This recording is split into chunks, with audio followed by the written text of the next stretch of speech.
సమిష్టి బాధ్యత కింద మంత్రివర్గానికి రాజీనామా చేసిన ఏకైక వ్యక్తి డాక్టర్ బిఆర్ అంబేద్కర్. అంటే ఇక్కడ పాయింట్ ఏంటి అంటే మంత్రిమండలి సమిష్టిగా లోక్సభకు బాధ్యత వహిస్తుందని 75 క్లాస్ 3లో ఉంది, మీ అందరికీ తెలుసు.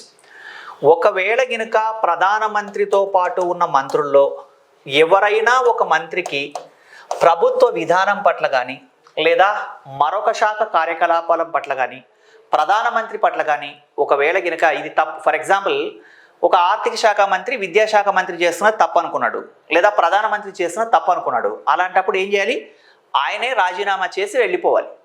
అట్లా సమిష్టి బాధ్యత కింద మంత్రివర్గానికి రాజీనామా చేసిన ఏకైక వ్యక్తి డాక్టర్ అంబేద్కర్ అని ఇవ్వడం జరిగింది. ఇక్కడ సమిష్టి బాధ్యత కింద మంత్రివర్గానికి రాజీనామా చేసిన మొదటి వ్యక్తి డాక్టర్ అంబేద్కర్ ఉంటే కరెక్ట్, కానీ ఏకైక వ్యక్తి అంబేద్కర్ కాదండి. ఇక్కడ హిందూ కోడ్ బిల్ ఇలాంటి విషయాల్ని మీరు జాగ్రత్తగా నోట్ చేసుకోండి.